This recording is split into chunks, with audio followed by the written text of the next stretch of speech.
Good evening students, आज हम class 9 की कोऑर्डिनेट ज्योमेट्री का सेकंड पार्ट करने जा रहे हैं। हमने जैसे कि फर्स्ट पार्ट में ये देखा था, बेसिकली हम कैसे कोऑर्डिनेट्स को रिप्रेजेंट करते हैं, कोऑर्डिनेट ज्योमेट्री होता क्या है, क्वाड्रेंट्स क्या है। अब हम एक तो आज जो कंसेप्ट करने जा रहे हैं वो होगा डिस्टेंस।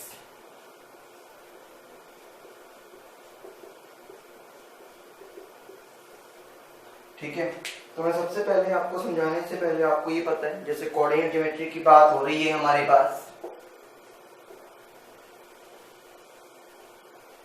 तो हमें सबसे पहले तो एक्स और वाई एक्सिस बनाना पड़ेगा। या आपको पता है एक्स प्लस है, ये एक्स नेगेटिव होता है, ये ओरिजिन है, वाई पॉजिटिव है, वाई नेगेटिव। एक तो हमेशा ये चीज याद रखना, किसी भी पॉइंट का डिस्टेंस हमेशा ओरिजिन से फाइंड आउट होता है। ओरिजिन के बिना हम कभी भी डिस्टेंस को फाइंड आउट नहीं कर सकते। ठीक है, अब मान लो अगर मैं यहाँ पे आपको ये कहता हूँ 4,3, इसका मुझे डिस्टेंस बताओ from x axis, from x axis. ये लिखना जरूर पड़ेगा कि एक्स एक्सिस से डिस्टेंस चाहिए या वाई एक्सिस से डिस्टेंस चाहिए। तो आपको पता है ये पॉइंट 1, ये पॉइंट 2, ये पॉइंट 3, ये पॉइंट 4, ये पॉइंट 1, ये पॉइंट 2, ये पॉइंट 3 और ये पॉइंट 4। आपको पता है अगर मुझे 4,3 को रिप्रेजेंट करना है तो कैसे करेंगे। मेरे पास 3 वाली लाइन में मैं आऊंगा, इस तरह से 4 के साथ आ जाऊंगा नीचे की तरफ। तो ये आपके पास मिला हुआ जो पॉइंट होगा, मान लो ये पॉइंट है ए, इसे आप क्या कहेंगे, 4,3 कहेंगे, 4,3 कहेंगे। अब आप एक चीज यहां से नोट कर सकते हैं, अगर मुझे इसका डिस्टेंस लिखना है एक्स एक्सिस से, तो एक्स एक्सिस तो ये है, कितना दूर है ये पॉइंट, यहां से लेके यहां तक दूर है, तो यहां से लेके यहां तक का जो डिस्टेंस था वो कितना है, 3 यूनिट्स। तो आपके पास आंसर आ गया कि 3 यूनिट्स होगा। सिमिलरली अगर मैं यहां पर ये कहता कि y एक्सिस से डिस्टेंस देखना है, तो ये पॉइंट है y से इतना दूर है यहाँ पे, और ये पॉइंट मेरा y से इतना दूर है, कितना 4 और ये 4, तो 4 यूनिट आंसर आ गया। क्लियर? तो आपको पता तो चल गया कि मैं डिस्टेंस कैसे देख सकता हूँ। लेकिन स्टूडेंट्स, हम एग्जाम में हर क्वेश्चन के लिए ग्राफ नहीं बनाएंगे, ग्राफ बनाएंगे तो बहुत टाइम लग जाने वाला है मुझे। तो हम डायरेक्टली क्या करेंगे, मेरी इस चीज को बहुत ध्यान से सुनना। If we need to find distance from x axis,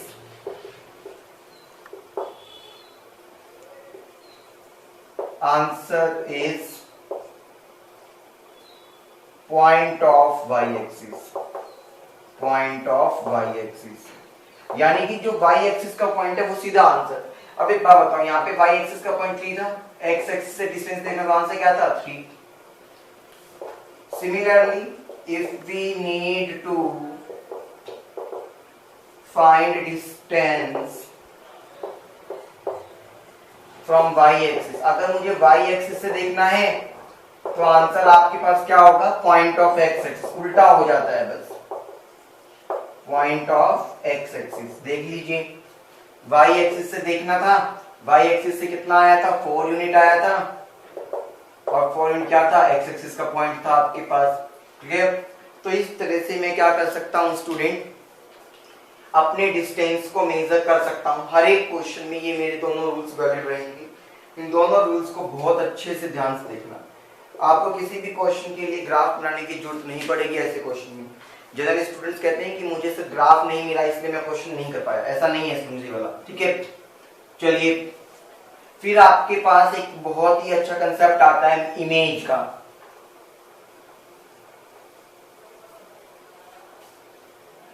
ठीक है, हमें पता है हर एक चीज को करने के लिए मुझे पहले यहाँ पे ग्राफ बनाना पड़ेगा, यानी कि एक्स और वाई एक्सिस दोनों को बनाना पड़ेगा यहाँ पे। ठीक है, मैंने एक्स और वाई एक्सिस बनाया, ये वाई एक्सिस है आपको पता है, ये एक्स एक्सिस है आपको पता है, ये ओरिजिन था। मान लो मैंने ये कहा 4, चलो मैं एक छोटा सा ले लेता हूं अभी यहाँ पे 2,3 की मिरर इमेज बनाओ along y axis,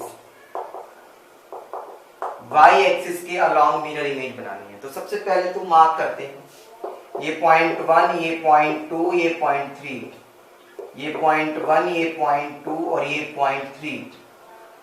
clear students? तो देखते हैं, वो ये कहता है मिरर इमेज बनानी है इस 2 की और एक 3 की, यानी कि y का पॉइंट 3 है और x का पॉइंट आपके पास क्या है 2।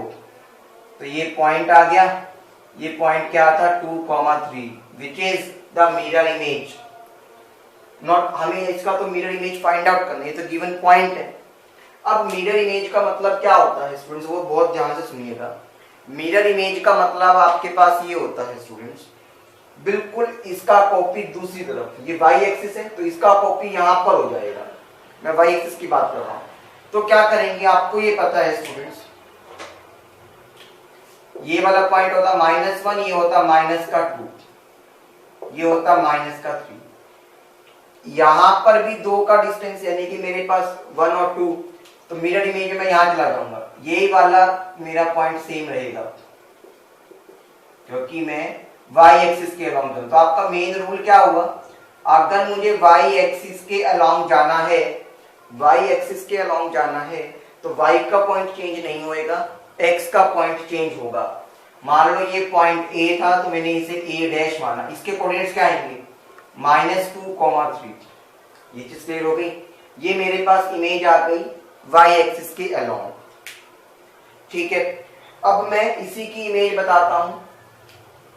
ठीक है, इमेज अलोंग x एक्सिस, इसी पॉइंट की अगर मैं x एक्सिस के अलोंग इमेज देखता हूं तो मेरे पास ये वाला आएगा। मैं मार्किंग लिख देता हूं -1, -2, -3। तो आपको पता है ये उठकर बिल्कुल इतना यहां पर आ जाएगा, ये वाला पॉइंट तो फिक्स है, यानी कि ये उठकर आ गया तो ये मेरे पास कुछ 3 के साथ मिल जाएगा। अब जब मैं 3 के साथ उसको मिलाऊंगा तो वो कुछ इस तरह से मिलेगा स्टूडेंट्स। ठीक है, इसके पॉइंट्स क्या आ गए, x वाला पॉइंट तो 2 ही रहा, y वाला -3 हो गया। तो यहां से आप स्टूडेंट्स देख पा रहे हो ये इमेज है अलोंग x एक्सिस और ये इमेज थी मेरी अलोंग y एक्सिस। क्लियर? बात समझने वाली ये है, मुझे बार बार ग्राफ नहीं बनाना, ये मैंने आपको समझाने के लिए करा। अगर मुझे जाना है y एक्सिस के लिए तो y का पॉइंट सेम रहेगा, x वाले का साइन चेंज कर दो। मुझे जाना है x के अलोंग तो x वाला पॉइंट सेम रहेगा, y वाले का पॉइंट चेंज कर दो हमेशा। जैसे कि मान लो मैंने कहा -1 और 2 अलोंग x एक्सिस बनाना है तो x का पॉइंट सेम रहेगा, y का साइन चेंज कर दो, प्लस का है तो माइनस का हो जाएगा, माइनस का होता तो प्लस हो जाता। ये चीज क्लियर हो गई स्टूडेंट्स? पक्का? इमेज के ऊपर भी काफी क्वेश्चन आते हैं और बहुत आसान है, बच्चा बहुत गलती करता है लेकिन इसके अंदर थोड़ा सा कंफ्यूजिंग है, वो कंसेप्ट नहीं समझता है। अब आपको कंसेप्ट समझ आ गया स्टूडेंट्स और आपको बार बार ग्राफ बनाने की जरूरत नहीं है, हमेशा सीधा आप ये कर सकते हो जो मैंने आपको रूल बताया। चलिए अब एक क्वेश्चन और देखते हैं स्टूडेंट्स, बहुत अच्छा क्वेश्चन है। वो ये कहता है, एक फिगर गिवन दे रखी है मैंने,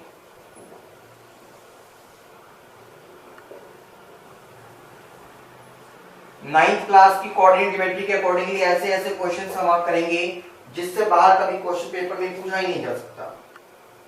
ठीक है, वो कहता है आपको ये इमेज बनाकर दे रखी है, ये पॉइंट है A 4,0, ये पॉइंट है B जिसके पॉइंट्स आपको गिवन नहीं दे रखे, O के पॉइंट्स गिवन है आपको 0,0, ये O पॉइंट था आपके पास। ठीक है, अब आपको क्या कहता है AB जो है वो 5 यूनिट की लेंथ दे रखी है, आपको B के कोऑर्डिनेट्स निकालने हैं, coordinates of B, coordinates of B आपको फाइंड आउट करने हैं स्टूडेंट्स। बात समझ गई कि हमें फाइंड आउट क्या करना है पहले तो। चलिए अब ये देखते हैं, बी के कोऑर्डिनेट्स आपको निकालने हैं। ये 5 दे रखा है, ये 0.4, ये 40 दे रखा है, ये 00, ये लेंथ दे रखी है, मुझे कोऑर्डिनेट निकालने हैं। याद रखना, जब भी कोऑर्डिनेट्स निकालने हो तो लेंथ की हेल्प लेनी पड़ेगी, यानी कि मैं पहले हर एक का लेंथ निकाल दूंगा। अब लेंथ कैसे निकालेंगे वो देखना। ये एक्स एक्सिस है, एक्स एक्सिस है तो मैं खाली एक्स का पॉइंट देखूंगा, एक्स एक्सिस है तो मैं खाली एक्स का पॉइंट देखूंगा। एक बात बताओ, ये 0 और ये 4, ये 0 और 4, 0 से 4 तक के 0 से 4 तक जाने में कितना डिस्टेंस चलना पड़ा होगा? 4 यूनिट्स का डिस्टेंस चलना पड़ा होगा। 0 से 4 में जाने के लिए 4 यूनिट्स का डिस्टेंस चलना पड़ा होगा, तो मेरे पास क्या आ गया? 4 यूनिट्स आ गया। ठीक है, ये लेंथ 4 यूनिट्स है, ये 5 यूनिट। आपको पता है यहाँ पे 90 डिग्री का एंगल होता है या नहीं होता है? मैंने कहा था एक्स और वाई एक्सिस परपेंडिकुलर होते हैं हमेशा।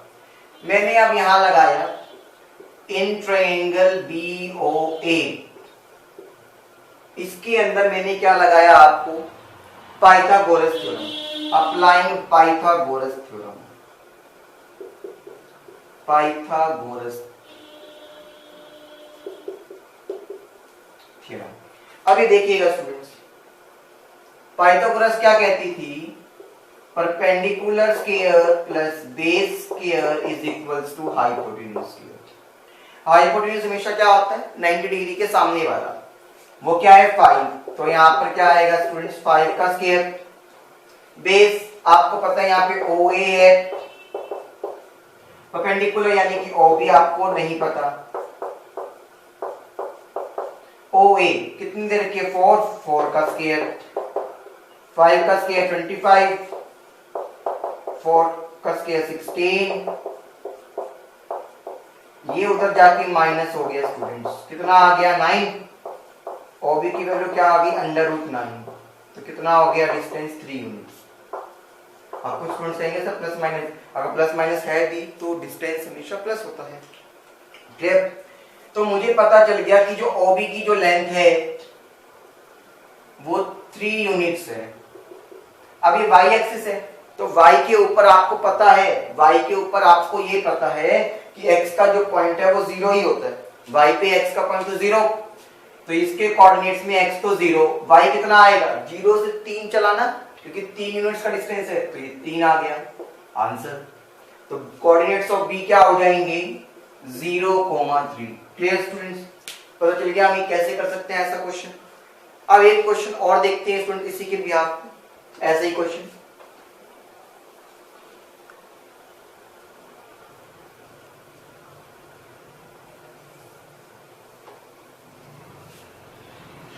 ठीक है, चलिए अब एक क्वेश्चन आपको ये कहता है स्टूडेंट्स, पहले तो मैं उसकी भी फिगर गिवन है, तो फिगर बनाने के लिए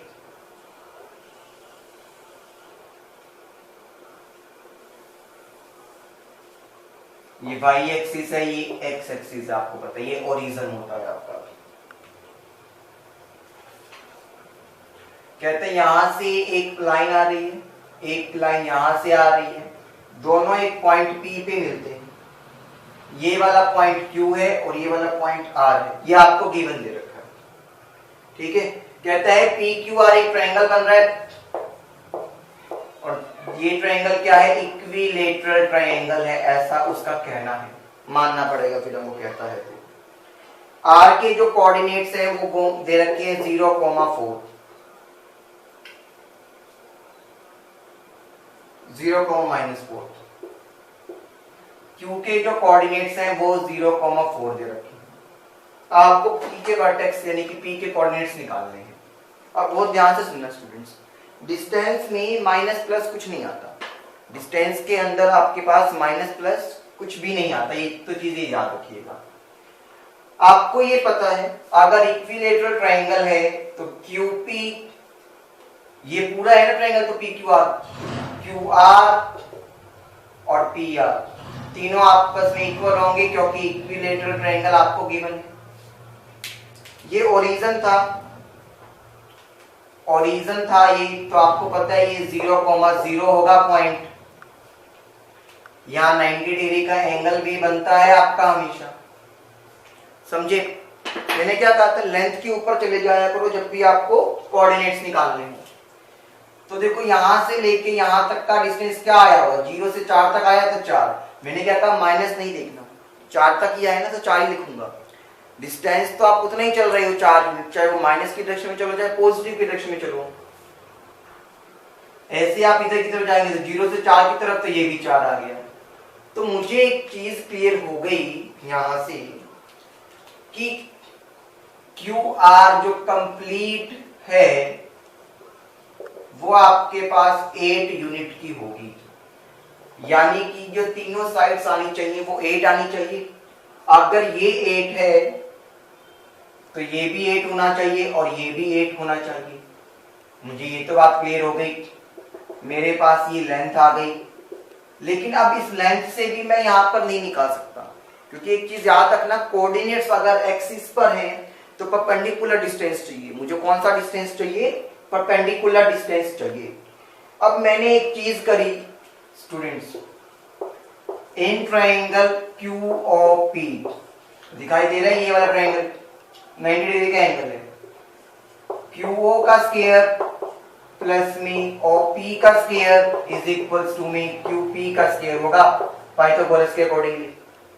QO कितना है 4, 4 का स्क्वायर 16। OP आपको नहीं पता तो मुझे निकालना पड़ेगा। QP कितना है 8, 8 का स्क्वायर 64। मैंने क्या कहा स्टूडेंट्स, वो ध्यान रखिएगा बस कि परपेंडिकुलर डिस्टेंस से ही मैं कोऑर्डिनेट्स निकाल सकता हूं। ये 16 उधर जाके माइनस तो कितना आ गया 48, ठीक है। ये OP है, उधर जाके स्क्वायर रूट हो जाएगा ये 48। आपको ये पता है 48 को आप 16 इंटू 3 भी लिख सकते हैं, 16 3 48। 16 का रूट क्या होता है 4, तो ये 4, √3 आ गया यूनिट्स, क्योंकि OP की लेंथ है। अब ये देखिएगा, मुझे एक परपेंडिकुलर डिस्टेंस मिल गया 4, √3। आपको पता है x एक्सिस है तो y का पॉइंट तो 0, x का पॉइंट इतना डिस्टेंस चला तो यही होगा, y का पॉइंट 0। आपको यही निकालना था स्टूडेंट्स। क्लियर हुआ कि हम कैसे कितनी आसानी से यूज कर सकते हैं। बस एक चीज को ध्यान रखिएगा, कोऑर्डिनेट्स निकालने के लिए परपेंडिकुलर डिस्टेंस निकालना पड़ेगा मुझे। परपेंडिकुलर डिस्टेंस की हेल्प से ही मैं काम कर सकता हूं। और जब भी कोऑर्डिनेट्स निकालने हो तो लेंथ के ऊपर चले जाइएगा, ठीक है। Thank you students. अब मैं इसी तरह से आपको बहुत इजी वे बताता जाऊंगा जो बहुत से टिपिकल क्वेश्चंस को बहुत इजी कर देगा। वीडियोस को पूरा देखा करें स्टूडेंट्स और सब्सक्राइब करें, लाइक करें। Thank you students.